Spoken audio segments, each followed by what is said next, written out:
It'll be 1 to go this time by. Coming to the green, buddy, coming to the green. Let's go get him. Go, go, go, Dick, Dick, Dick, go, go, go, go. Get your motor running. Head out on the highway. Okay, we're going to continue our Chase driver press conferences here in the Media Center at Lowe's Motor Speedway. We're pleased to be joined by Greg Biffle, driver of the number 16 3M Ford, off to a very strong start in this year's Chase. He's got 2 victories already in the Chase. He's 3rd in points.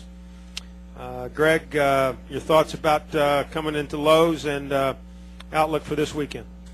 Well, I'm really excited about being back here. We had a great test a few weeks back, and our company runs good on 1.5 miles. I've always run real good here, and two second-place finishes in the spring. Certainly trying better by 1 spot. We'll just we'll wait and see what this weather does and what we're able to do with the car once we get on the racetrack. We think that we're gonna run really good this weekend. I'm pretty happy about it. Okay, we'll take questions now for Greg Biffle. We'll start right here with Ed, then we'll move over to Jim, Joe, Jeff, Tom, and others. Go. Ed Hinton, ESPN.com. Greg, to try to cram a lot of questions about Talladega into 1 or 2. First, are you mad at Carl for making a move in the middle of the corner like that? And also, I asked Jeff Burton a while ago, would he be mad if a teammate had done it to him? And he said, well, if we had a good relationship, mutual friendship, mutual respect, we probably could have talked it out in a couple of days. But if I didn't feel like that teammate had, if we didn't have mutual respect, then it might be a real problem. Can you just kind of talk about, have you and Carl talked? Are you mad? Do you think he did you wrong? And are y'all working it out? Well, not to, I think that there's, we can point fingers all day about, what happened. Yeah, Carl and I have talked, and, he understands he made a mistake, and there's nothing we can do about that now. I didn't understand at first what had happened.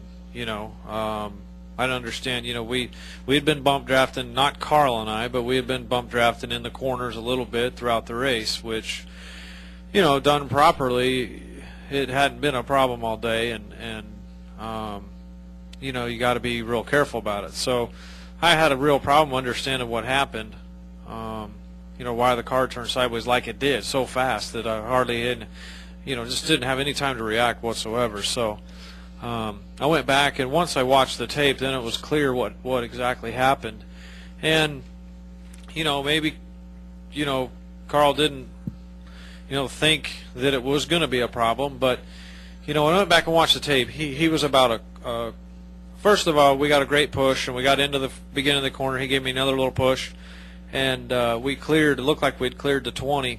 I elected not to move down because I knew I had a teammate behind me, and I didn't want to, hang him not being able to move down behind me and stay in line because I wasn't sure if he's clear, and I was trying to really focus on holding the wheel straight and keeping the car real stable because I knew he was back there, and I knew he was going to continue to push. Where the mistake came is he moved down, it looked like on the video, best I can tell. There again, just speculation. It looked like he moved down about 4 feet on the racetrack or so, however many feet you want to say, but, maybe quarter car width, whatever. And then, still had some momentum or sucked back up to my rear bumper and tried to, just come against my bumper or bump me or give me a push or whatever, however you want to state it. And these bumpers have a slight radius to them, much straighter now, much flatter than the old car, but tapers off at the corners a little bit, and so does the back bumper. So if you're not perfectly in line, not 100%, going down the straightaway, you got a little leeway. But in the corner, that car has, 2.5 G's on it, wanting to go that direction. And so if you biased yourself to the inside whatsoever and push that, there's laws of physics involved. One, when he pushes, the car has to go forward. The energy has to go somewhere.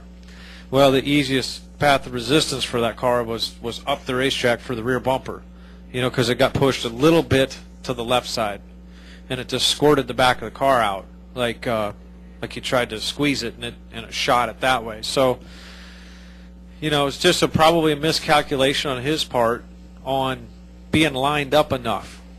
I think was the major key, and we haven't really talked about that because, I hadn't really seen the video, and we talked Sunday night. I know he didn't mean to do it. Certainly, he didn't want to wreck himself, because that's what he did. He wrecked himself. So certainly that wasn't his intention, and I understand that. And all we can do is learn from it and go on and move forward. And there's nothing I'm going to do about it now. I've lost the points. We've wrecked the cars, and it's just going to do no good to point fingers and say we should have done this or that. It's just move on and do the best we can in the future. Let's go Jim, Joe, and then Jeff. Go. Greg, is there any sense now that it's Jimmy's championship to lose, that he really has to stub his toe down the stretch to bring guys back into it? I think that's clear. Yeah, that's a real statement, because you do the math. We have to gain 11 points a race on him, or 12 points per race. We have to gain every single race to be tied with him at the end. So, yeah, I mean he's in the catbird seat, 70-some point lead, and I figured there'd be a point shakeup at Talladega. Just didn't know which way it was going to go, and unfortunately, for us, it went his way. I'm sure he's fine with that, but wish that we could have been a little on the receiving end of some of that. Let's go Joe, Jeff, and Phil. Go. Greg, Joe Menzer, NASCAR.com. So, are you mad at Carl at all? And also, Jimmy Johnson said he ran into you the other night, and he said you seemed surprised that he genuinely offered congratulations for your fast start to the chase. Could you just talk about that after answering the first part?